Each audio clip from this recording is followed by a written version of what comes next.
I'm fully aware that this process was initiated by this committee of the National Executive Committee.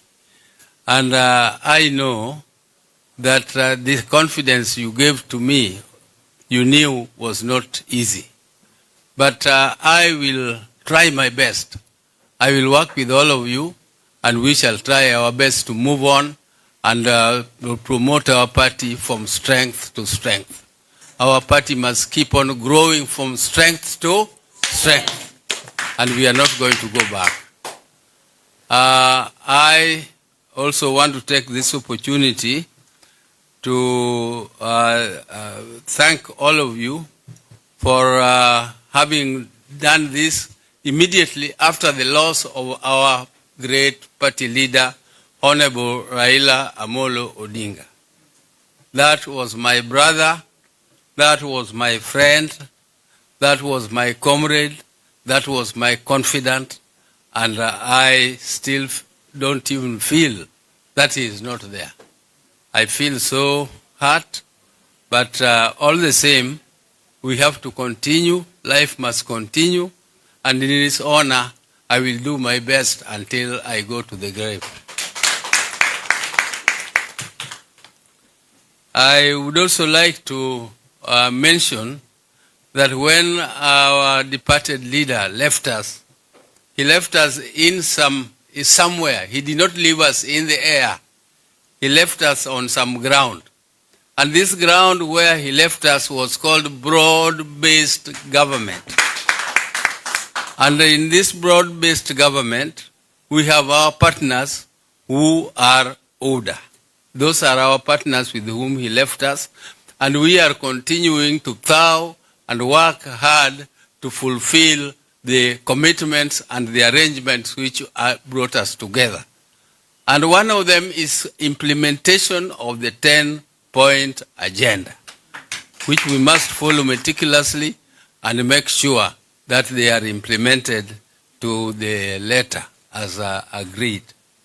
This is one of the things we agreed, but as a party, we have also agreed in the previous Central Committee meetings and also in our National Delegates Conference. We agreed that as a party, we are not in a hurry to say 1 term, we are not in a hurry to say 2 term, we are strengthening our party to prepare ourselves for negotiations. First, we start with our current partners, and as we move on, if we don't agree, we move on to discuss with other formations which are there, or if there is no agreement with any, we go it alone as ODM. I think that is the position of the party, and I'm very happy with it. That is what we have been pursuing, even though some members and honorable members of the executive, I am not very happy that when we pass resolutions here, some of the members of this committee, some of the members of the Central Committee, who are policymakers of this party, go out to say exactly the contrary of what we have agreed in committees. It is okay if other members of our party exercise democratic right to say what they like. But really it is not right for me as a party leader to go out and shout what was not agreed and what is my own personal view, and I go and say that it is my democratic right. If it is your democratic right, then there is chaos in the country. We cannot, democracy does not mean chaos. Democracy must have some discipline. This party is a party like a club. When you join a club, you have to obey the rules of that club. You cannot disobey the rules of the club and you continue to pride yourself that I am the party leader of ODM and yet I contradict everything that ODM is saying officially. If you have anything that you agree with or you disagree with, this is a forum for you as a NEC. Raise those issues here let members decide. But once the members have decided, if you are in minority, the minority will have their right to say, and the majority will have their way. That is the principle of democracy. The minority have a right to say, and the majority have their way. That is why you do elections. If you are in minority, you follow what the majority have decided.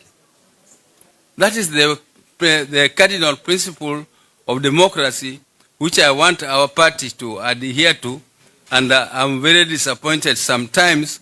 We just come here, we agree, and then when we go out, we say something else.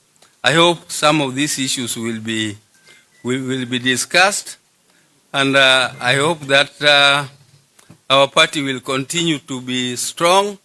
And I also want to condemn a trend which I have noticed recently. That is the interference of other parties in our party affairs. This thing called Azimio. We are the Azimio. The majority, the strongest party in Azimio was ourselves as ODM. There is nobody who can make a decision in Azimio without concurrence of ODM. And you cannot purport to appoint a new leader of Azimio, excluding and bypassing this party called ODM. If the ODM has not agreed, then there is nothing like a resolution of Azimio. And in fact, Azimio was dead when ODM left it. We left it a long time ago. It is only a formality which we have not performed and which we are going to perform very soon. We are going to exit that moribund organization called Azimio.